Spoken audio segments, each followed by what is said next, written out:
کیوں؟ اس لیے کہ بات مستند طریقے سے ہونی چاہیے، اس کا فائدہ ہوتا ہے۔ اللہ ہمیں عمل کی توفیق عطا فرمائے۔ اب کوئی دوست میری گفتگو سے متعلق یا کوئی اس کے علاوہ کوئی بات کرنا چاہتا ہے، مجھے آتی ہوگی تو انشاءاللہ اس کا میں جواب ضرور کر سکتا ہوں۔ وعلیکم السلام۔ دو گزارشیں ہیں۔ جی تو آپ مفتی فضل احمد جو ہے وہ بہت زیادہ اہل سنت کے خلاف ویڈیو بنا رہے ہیں، تو ان کو جوابات کچھ فرمایا۔ اور دوسرا مرزا انجینئر کہتا ہے کہ حضرت سعد بن عبادہ جو ہیں انہوں نے ابو بکر صدیق رضی اللہ تعالیٰ عنہ کی بیعت نہیں کی، تو اجماع ہی نہیں مکمل ہوتا۔ تو یہ بہت زیادہ اعتراض میں نے کتابوں میں دیکھا، مجھے نہیں ملا، آپ ارشاد فرمائیں۔ چلے اس کا جواب یہ ہے، دیکھیں سوشل میڈیا پہ اس وقت اتنے زیادہ فتنے ہیں، اگر آپ یہ کہیں نا کہ اس کو بھی جواب دیں، اس کو بھی جواب دیں، اس کو بھی جواب دیں، اس کو بھی جواب دیں، نہ تو اتنا وقت ہے نہ اتنی فرصت ہوتی ہے، اور پھر یہ جو جوابات دینے ہوتے ہیں نا، اس کا کوئی فائنینشلی کسی قسم کا کوئی فائدہ مجھے نہیں ہے۔ بات سمجھ آ رہی ہے نا کہ مجھے اس سے پیسے ملتے ہوں یا اس سے کوئی رقم ملتی، بلکہ میں اپنی جیب سے خرچ کرتا ہوں۔ سوشل میڈیا پہ جتنا کام ہوتا ہے تقریباً وہ مجھے خود اپنا ذاتی خرچہ کرنا پڑتا ہے، دیگر اس کے مسائل۔ میں یہ کوئی اپیل کے لیے کہہ رہا ہوں، ویسے جنرل بات ہوگی تو ٹائم بھی چاہیے، وقت بھی چاہیے۔ ابھی آج میں جمعہ کے بیان کے فوراً بعد ایک میں نے بیان ریکارڈ کروا کے اس کی ساتھی کو تیاری کروا کے پھر نکل آیا، اور رستے میں اس کے ساتھ میں مطلب کہ اس کے ساتھ رابطے میں رہا، اور کرتے کرتے ابھی شام کو ہم نے تقریباً 7 بجے کے قریب ایک بیان اپلوڈ کیا۔ کل جیلم پروگرام ہے، وہاں جانا ہے، پرسوں لاہور پروگرام ہے۔ اس طرح ظاہر ہے محافل پروگراموں کا سلسلہ، یہ جو ہمارے عوام ہیں ان تک بھی پہنچنا ہوتا ہے، تو اتنی فرصت ٹائم نہیں ہوتا کہ لوگ کہتے ہیں اس کا بھی جواب دے دیں، اس کا بھی جواب دے دیں۔ اب سب کا جواب ایک بندہ اکیلا تو نہیں دے سکتا۔ اس فیلڈ کے اندر، اس میدان کے اندر جو رجال ہے ہمارے سنی علماء، ان کو آنا چاہیے، اور محقق قسم کے مستند علماء وہ اس میدان میں آئیں۔ اور سوشل میڈیا کے اس دور میں جو فتنے لوگ اس پلیٹ فارم کے ذریعے سے پہنچا رہے ہیں، فتنہ پھیلا رہے ہیں، ان کا علمی طریقے سے ردود اور ان کا ابطال اور ان کا تعاقب ہونا چاہیے۔ اور دوسری بات جو آپ نے کی مرزا جیلمی کے حوالے سے، بالکل اس کا یہ کوڑ ہے، بالکل غلط بیانی ہے۔ اب سوال یہ مرزا جیلمی سے آپ کر لیں کہ کیا وہ صدیق اکبر رضی اللہ تعالیٰ کی خلافت پر اجماع مانتا ہے کہ نہیں مانتا؟ ویسے تو اس کے بیانات ہے کہ 6 مہینے کے بعد مولا علی نے بیعت کر دی تو اجماع ہو گیا، تو سعد رضی اللہ تعالیٰ نے پھر بھی نہیں کی تو اجماع کیسے ہو گیا؟ تو گزارش یہ کہتے ہیں سعد رضی اللہ تعالیٰ عنہ کا صدیق اکبر کی بیعت کا انکار کرنا کوئی صحیح سند سے ثابت نہیں۔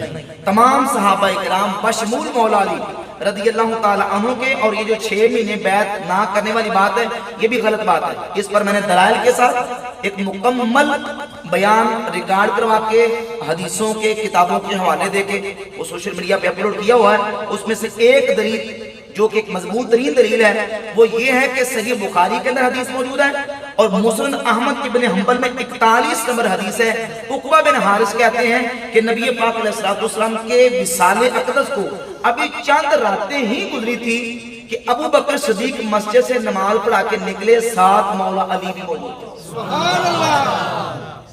عصر کی نماز پڑھ کے صدیق اکبر نماز پڑھا کے نکلے، مولا علی ساتھ موجود تھے، اور ابو بکر صدیق نے آگے بڑھ کے دیکھا تو امام حسن مجتبیٰ بچوں کے ساتھ کھیل رہے تھے۔ صدیق اکبر نے آگے بڑھ کے امام حسن کو اٹھایا اور اپنے کندھوں پہ بٹھا لیا اور کہا بی ابی شبیہ بالنبی لیس شبیہ بعلی، میرا باپ حسن پر فدا ہو جائے، حسن کی صورت علی سے نہیں، حسن کی صورت میں مصطفیٰ سے ملتی صلی اللہ علیہ وسلم۔ وعلی یتبسم وعلی یضحک، مولا علی یہ بات سن کے مسکرا رہے تھے، خوش ہو رہے تھے۔ تو مولا علی صدیق اکبر سے راضی تھے، خوش تھے، ان کے پیچھے نمازیں پڑھ رہے تھے۔ یہ 6 مہینے تک ناراضگی والی بات یہ درست نہیں۔ ٹھیک ہے، اور کوئی دوست؟ السلام علیکم۔ وعلیکم السلام۔ ایک حضرت ہیں، انہوں نے بڑا کام کیا ہے حضور کی آل پاک پہ، اور سولو امام حسن پہ بھی ایک بڑی خوبصورت کتاب لکھی انہوں نے آج کل ایک بڑا مسئلہ ہے جی، انہوں نے کہا ہے کہ حضرت امیر معاویہ رضی اللہ تعالیٰ عنہ پر جو جتنی بھی شانیں ہیں احادیث، وہ ساری احادیث میں سے کوئی حدیث صحیح نہیں ہے، یعنی نچلے درجے میں ضعیف ہیں یا اور درجات میں ہیں، صحیح حدیثیں نہیں ہیں۔ بڑا کام کیا، کیا مطلب بڑا اچھا مثبت کام کیا؟ مثبت کام۔ کون ہے وہ؟ ظہور احمد فیضی صاحب۔ وہ مثبت کام کیا، وہ تو رافضی ہے، میرا مناظرہ نہیں اس کے ساتھ ہوا، دیکھا آپ نے سوشل میڈیا پہ، اس کے ساتھ میری پوری ڈیبیٹ ہوئی ہے۔ فیضی ظہور فیضی کے ساتھ میری ڈیبیٹ ہوئی ہے، سوشل میڈیا پہ وہ مناظرہ موجود ہے، اور اللہ کے فضل و کرم سے وہ چاروں شانے چت ہو گئے سمجھیں اپنے اس گفتگو کے اندر بالکل اس کا رافضی ہونا میں نے دلائل سے ثابت کیا، وہ پکا رافضی ہے، اس کے عقائد اہل سنت والے نہیں، جو صحابہ کرام کی ذوات کے اوپر تان کرے، جو صحابہ کو ظالم جابر فاسق و فاجر بدعتی کہے، وہ سنی ہو سکتا ہے؟ بولے وہ سنی؟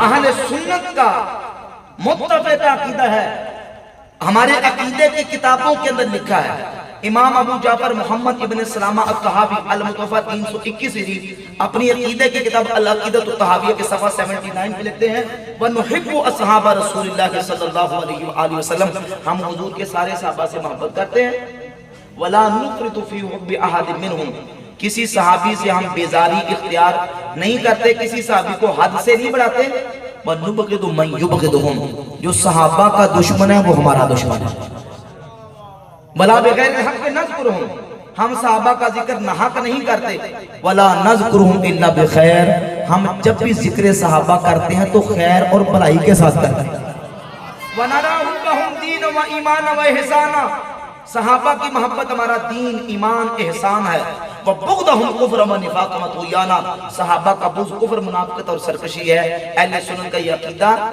نہیں ہے کہ صحابہ سے دشمنی رکھی جائے، آپ کہہ رہے کوئی کام نہیں کیا، اس نے صحابہ کے خلاف لکھا ہے، اس نے بلکہ میں نے مناظرہ میں پکڑا، اس نے کہا ابو بکر عمر جو ہے نا وہ جنگ خیبر کے اندر شکست کھا کے بھاگ آئے تھے، یہ اس نے لکھا اپنی کتاب کے اندر، اور میں نے اس کو پکڑ کیا کہ تو رافضیوں کی روایتیں پڑھ کے شیعوں کی روایتیں پڑھ کے ہمارے اہل سنت کے عقیدے کے خلاف بولتا ہے اور صحابہ کرام کے خلاف بولتا ہے، صحابہ علیہ رضوان ان کی ذات بڑی عظمت والی ہے، اور جو بات آپ نے کی آخر میں کہ ان کی شان میں کوئی سوال یہ پیدا ہوتا ہے، چلیں ساری کی چیزیں چھوڑ دیں، امیر معاویہ رسول اللہ کے صحابی ہیں کہ نہیں، اس سے پوچھ لیں، ہم تو الحمدللہ مانتے ہیں بھئی حضور کا صحابی ہونا چھوٹی فضیلت ہے، بھئی سمجھ آ رہی ہے، صحابی رسول ہونا کوئی چھوٹی فضیلت ہے، بہت بڑی فضیلت ہے، ہمارے اہل سنت کے عقیدے کے مطابق، ہم دوسروں کی بات نہیں کرتے، ہم اپنے عقیدے کے مطابق قرآن و سنت کی روشنی میں اللہ کے فضل و کرم سے صحابیت کا مرتبہ ایسا مرتبہ ہے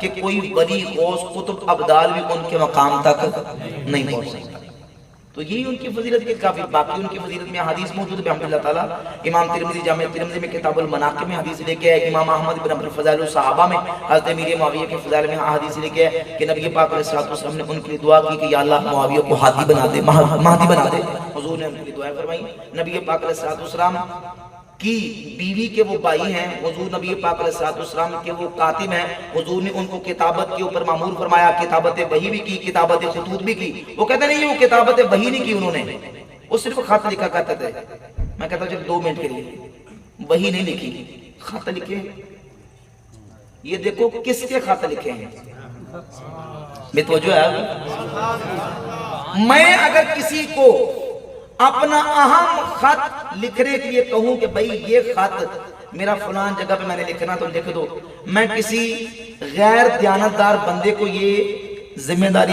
اس کے سپرد کروں گا؟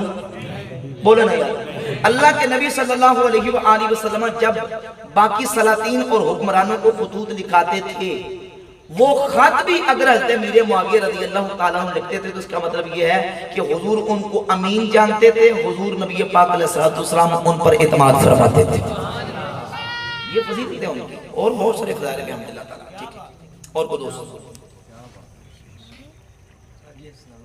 وعلیکم السلام جی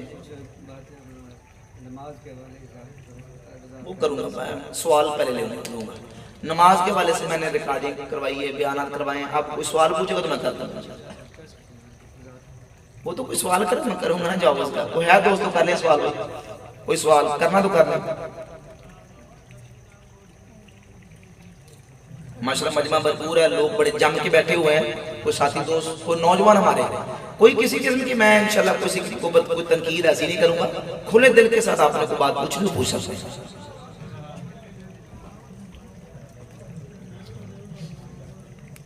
ٹھیک ہوگا جی؟ جی انتظامیہ والے بھائی، بھائی بات یہ ہے کہ حضرت صاحب ناراض نہیں ہوں گے اگر کوئی سوال کرے، لیکن یاد رکھنا جواب وہ ملے گا جو عقیدہ اہل سنت کا ہے، قرآن و سنت کی روشنی میں، قرآن اور سنت کی روشنی میں،